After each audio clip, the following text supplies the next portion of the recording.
తొలిపలుకు channel కు స్వాగతం. నేను లాలిత్య. నేటి ముఖ్యాంశాలు చూద్దాం. G7 సదస్సుకు చేరుకున్న ప్రధాని మోదీ స్విట్జర్లాండ్ అధ్యక్షుడితో ద్వైపాక్షిక భేటీ, కీలక అంశాలపై చర్చలు. సింగపూర్లో సీఎం చంద్రబాబు CBN 360 ఆవిష్కరణ, ప్రపంచ నగరాల సదస్సు, సెమీకండక్టర్ సమావేశంలో ఆంధ్రప్రదేశ్ పెట్టుబడి అవకాశాల ప్రస్తావన. ఉద్యోగ నియామకాలు, గురుకుల టెండర్ల అంశంలో రేవంత్ ప్రభుత్వాన్ని నిలదీసిన హరీష్ రావు. హోంమంత్రి అనిత కీలక వ్యాఖ్యలు, నేరాల నియంత్రణతో పాటు సామాజిక మాధ్యమాల దుర్వినియోగంపై అప్రమత్తత అవసరమంటూ సూచన. ఉజ్జయిని మహంకాళి బోనాలకు ముహూర్తం ఖరారు, ఆగస్టు 2వ తేదీన ప్రధాన బోనాల ఉత్సవం నిర్వహణ. నిర్మల్లో ఉద్రిక్తంగా మారిన భూ వివాదం, గిరిజనుల నిరసనల మధ్య 20 మందిని అదుపులోకి తీసుకున్న పోలీసులు. భూ సర్వే శాఖ అధికారిపై ACB దాడులు, భారీ నగదు, కీలక ఆస్తి పత్రాలు స్వాధీనం. మాజీ సీఎం వైఎస్ జగన్ ను కలిసిన ఆక్వా రైతులు, సమస్యల పరిష్కారానికి ప్రభుత్వం జోక్యం చేసుకోవాలంటూ వినతి. శ్రీరాంపూర్ బొగ్గుబాయి కార్యక్రమంలో ఉద్రిక్తత, సింగరేణి యాజమాన్యంపై విమర్శలు గుప్పించిన కవిత. ఢిల్లీలో పవన్ కళ్యాణ్ కీలక వ్యాఖ్యలు, పర్యావరణ పరిరక్షణకు కేంద్రం పూర్తి సహకారం అందిస్తుందంటూ వెల్లడి. అమెరికా ఇరాన్ శాంతి ఒప్పందంపై ఆశలు, అణు కార్యక్రమం అంశంపై అంతర్జాతీయ వర్గాల్లో ఇంకా అనుమానాలు. కాంగ్రెస్ వర్సెస్ ద్రావిడ పార్టీ, ముదురుతున్న విభేదాలు, రాహుల్ గాంధీపై ఘాటు విమర్శలు. G7 దేశాల సదస్సులో పాల్గొనేందుకు ప్రధాని నరేంద్ర మోదీ ఫ్రాన్స్లోని ఈవియాన్కు చేరుకున్నారు. అంతకుముందు జెనీవా విమానాశ్రయంలో స్విట్జర్లాండ్ అధ్యక్షుడు గి ఫార్మెలిన్ ఆయనకు ఘన స్వాగతం పలికారు. ఇరువురు నేతలు స్నేహపూర్వకంగా సమావేశమై ద్వైపాక్షిక అంశాలపై చర్చించారు. G7 సదస్సు సందర్భంగా ప్రపంచ నాయకులతో సమావేశమై కీలక అంతర్జాతీయ అంశాలపై అభిప్రాయాలు పంచుకునేందుకు ఎదురుచూస్తున్నట్టు ప్రధాని తెలిపారు. స్థిరమైన అభివృద్ధి, సమిష్టి శ్రేయస్సు, సుస్థిర భవిష్యత్తు కోసం ప్రపంచ దేశాలతో కలిసి పనిచేయడానికి భారత్ కట్టుబడి ఉందని ఆయన స్పష్టం చేశారు. సింగపూర్ పర్యటనలో ఉన్న ఆంధ్రప్రదేశ్ ముఖ్యమంత్రి నారా చంద్రబాబు నాయుడు పలు అంతర్జాతీయ వేదికల్లో పాల్గొంటూ రాష్ట్రంలో పెట్టుబడుల అవకాశాలు, సాంకేతిక అభివృద్ధి లక్ష్యాలను ప్రస్తావించారు. ప్రపంచ నగరాల సదస్సులో నిర్వహించిన నాయకత్వ సదస్సు 2వ సమావేశంలో స్మార్ట్ నగరాలు మానవ విలువలను ఎలా కాపాడగలవు అనే అంశంపై ప్రసంగించిన ఆయన, సాంకేతికత ప్రజల జీవన ప్రమాణాలను మెరుగుపరిచే దిశగా ఉపయోగపడాలని పేర్కొన్నారు. అనంతరం సెమీకండక్టర్లపై నిర్వహించిన సెమికాన్ పర్యావరణ వ్యవస్థ సదస్సులో పాల్గొని ఆధునిక తయారీ రంగంలో ఆంధ్రప్రదేశ్కు ఉన్న అవకాశాలను వివరించారు. రాష్ట్రంలో సెమీకండక్టర్లు, ఎలక్ట్రానిక్స్, అధునాతన సాంకేతిక పరిశ్రమలకు అనుకూల వాతావరణం కల్పిస్తున్నామని, ప్రపంచ పెట్టుబడిదారులు ముందుకు రావాలని ఆయన ఆహ్వానించారు. ప్రభుత్వ ఉద్యోగాల భర్తీ, గురుకులాల టెండర్ల వ్యవహారంపై మాజీ మంత్రి హరీష్ రావు రాష్ట్ర ప్రభుత్వంపై తీవ్ర విమర్శలు చేశారు. పోలీస్ శాఖలో 19,000 ఖాళీలు ఉన్నాయని డీజీపీ స్వయంగా చెప్పినప్పటికీ కేవలం 5,000 పోస్టులు మాత్రమే కానిస్టేబుల్ పోస్టులు నోటిఫికేషన్ ఇవ్వడం నిరుద్యోగులను మోసం చేయడమేనని ఆరోపించారు. గతంలో కేసీఆర్ ప్రభుత్వం ఖాళీలకు అనుగుణంగా నియామకాలు చేపట్టిందని గుర్తు చేశారు. ఇక ఎన్నికల ముందు పరీక్షల ఫీజు రద్దు చేస్తామని హామీ ఇచ్చి ఇప్పుడు ఫీజులు పెంచడం సరైంది కాదన్నారు. అలాగే గురుకుల పాఠశాలల సరఫరాలకు సంబంధించిన టెండర్లలో భారీ అవకతవకలు జరిగాయని ఆరోపిస్తూ ప్రభుత్వం పూర్తి వివరాలు ప్రజలకు వెల్లడించాల్సి ఉందని డిమాండ్ చేశారు. ఆంధ్రప్రదేశ్లో నేరాల నియంత్రణకు ప్రభుత్వం కట్టుదిట్టమైన చర్యలు తీసుకుంటుందని హోంమంత్రి వంగలపూడి అనిత తెలిపారు. రాష్ట్రంలో మొత్తం నేరాల శాతం 14.1%, మహిళలపై నేరాలు 6.9% తగ్గినట్టు వెల్లడించారు. పూర్తిగా నేరరహిత రాష్ట్ర నిర్మాణమే లక్ష్యంగా చెప్పారు. సోషల్ మీడియాలో చట్టవిరుద్ధంగా ప్రచారం జరుగుతోందని, ఇప్పటికే 8,000కు పైగా అభ్యంతర ఆన్లైన్ సమాచారాన్ని తొలగించినట్టు చెప్పారు. అవసరమైతే ప్రత్యేక చట్టం తీసుకురావడాన్ని కూడా పరిశీలిస్తున్నామని పేర్కొన్నారు.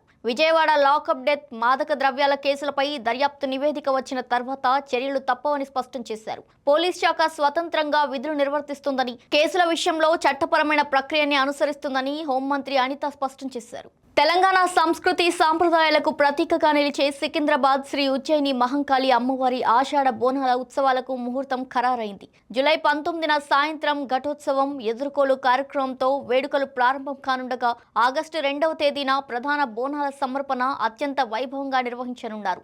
లక్షలాది మంది భక్తులు అమ్మవారికి బోనాలు సమర్పించి మొక్కులు తీర్చుకోనున్నారు. ఆగస్టు 3వ తేదీన ఉదయం ప్రసిద్ధ రంగం కార్యక్రమం నిర్వహించి అనంతరం గజవాహన ఊరేగింపుడు చేపట్టనున్నారు.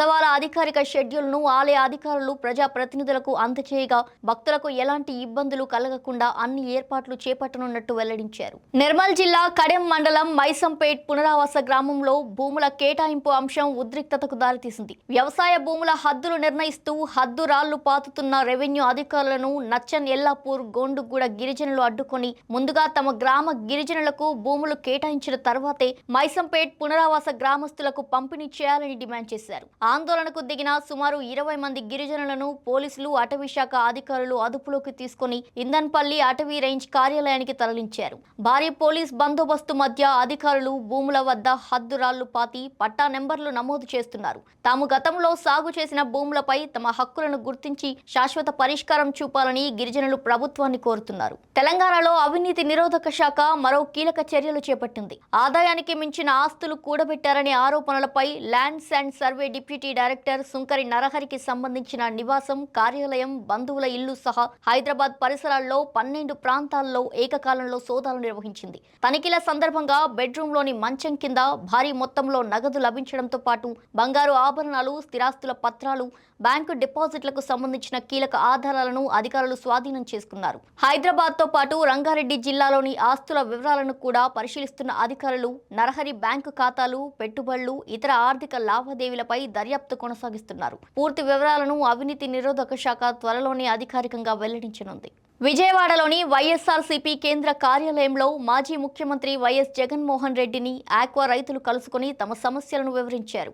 ఆక్వా ఫీడ్ ధరలు భారీగా పెరగడం, విద్యుత్ సబ్సిడీలు సక్రమంగా అందకపోవడం, ఎగుమతుల్లో ఎదురవుతున్న ఇబ్బందులు, ఉత్పత్తి వ్యయాలు అధికమవడం వంటి అంశాలను ఆయన దృష్టికి తీసుకెళ్లారు. ప్రస్తుత పరిస్థితుల్లో ఆక్వా రంగం తీవ్ర ఒత్తిడిని ఎదుర్కొంటుందని, రైతులను ఆదుకునేలా ప్రభుత్వ స్థాయిలో చర్యలు అవసరమని కోరారు.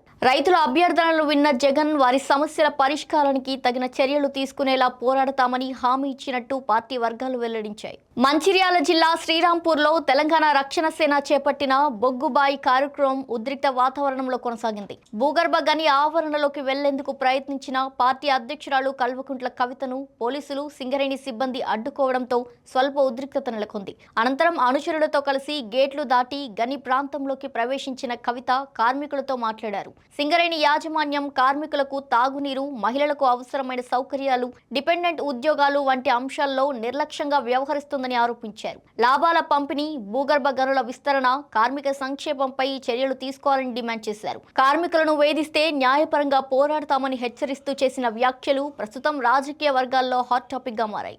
ఢిల్లీలో మీడియాతో మాట్లాడిన ఏపీ ఉప ముఖ్యమంత్రి పవన్ కళ్యాణ్ తీర ప్రాంత పర్యావరణ పరిరక్షణకు రాష్ట్ర ప్రభుత్వం చేపడుతున్న చర్యలను వివరించారు. హైటైడ్ జోన్ నుంచి భూభాగం వైపు 5 కిలోమీటర్ల పరిధిలో విస్తృత స్థాయిలో మొక్కల పెంపకం కార్యక్రమాన్ని చేపట్టినట్టు తెలిపారు. ఈ కార్యక్రమానికి కేంద్ర పర్యావరణ శాఖ మంత్రి భూపేందర్ యాదవ్ను సహకారం అందించాలని కోరారు. ఆయన సానుకూలంగా స్పందించి పూర్తి మద్దతు ఇస్తామని హామీ ఇచ్చినట్టు తెలిపారు. ప్రస్తుతం ఉన్న 90 టైగర్ బేస్ క్యాంపులను 150కు పెంచాలని లక్ష్యంతో అదనపు నిధులు అవసరమని వివరించగా ఆగస్టు 12న రాష్ట్రాన్ని సందర్శించి అవసరమైన సహాయంపై చర్చిస్తామని కేంద్ర మంత్రి తెలిపినట్టు పవన్ కళ్యాణ్ వెల్లడించారు. అలాగే రాష్ట్ర అవసరాలకు కేంద్ర ప్రభుత్వం 100% అండగా నిలుస్తుందని విశ్వాసం వ్యక్తం చేశారు. కేంద్ర వ్యవసాయ శాఖ మంత్రి శివరాజ్ సింగ్ చౌహాన్ ను కూడా కలిశారు. వ్యవసాయం, అటవీ సంరక్షణ, పర్యావరణ పరిరక్షణ వంటి అంశాలపై కేంద్రంతో సమన్వయం కొనసాగుతుందని తెలిపారు. అమెరికా, ఇరాన్ మధ్య కుదిరిన శాంతి ఒప్పందం పశ్చిమాసియా ఉద్రిక్తతలకు సమాప్తం చెప్పే అవకాశాలు కనిపిస్తున్నాయి. అయితే ఇరాన్ అణ్వాయుధ కార్యక్రమాన్ని పూర్తిగా విరమించుకుంటుందా అనే అంశంపై అమెరికా పాలనా వర్గాల్లో భిన్నాభిప్రాయాలు వ్యక్తమవుతున్నాయి. ఇక మరోవైపు అధ్యక్షుడు డొనాల్డ్ ట్రంప్ ఒప్పందం విజయం అవుతుందనే విశ్వాసం వ్యక్తం చేస్తూ చర్చలు 2వ దశకు చేరుకున్నాయని వెల్లడించారు. భవిష్యత్తులో అవసరమైతే ఇరాన్లో పెట్టుబడులు పెట్టే అవకాశం ఉందని పేర్కొన్నారు. ఖతర్ ధైర్యంగా వ్యవహరించి అమెరికాకు సహకరించిందని ప్రశంసించిన ట్రంప్ శాంతి ప్రక్రియ ముందుకు సాగుతుందని ఆశాభావం వ్యక్తం చేశారు. తమిళనాడు రాజకీయాల్లో కాంగ్రెస్, డీఎంకే మధ్య విభేదాలు మరింత తీవ్రమయ్యాయి. ఇటీవల జరిగిన శాసనసభ ఎన్నికల్లో టీవీకేకి కాంగ్రెస్ మద్దతు ఇవ్వడంపై డీఎంకే తీవ్ర అసంతృప్తి వ్యక్తం చేసింది. తమ రాజకీయ ప్రయాణంలో కాంగ్రెస్ కు అండగా నిలిచినా కూడా ఇప్పుడు వెన్నుపోటు పొడిచిందంటూ ఆరోపించారు. ఈ సందర్భంగా రాహుల్ గాంధీపై కూడా ఘాటు వ్యాఖ్యలు చేస్తూ ప్రతిపక్షాల ఐక్యతను బలహీనపరిచేది ఆయనేనని విమర్శించారు. కూటమిలో నెలకొన్న అనేక సమస్యలకు కాంగ్రెస్ వైఖరే కారణమని ఆరోపించగా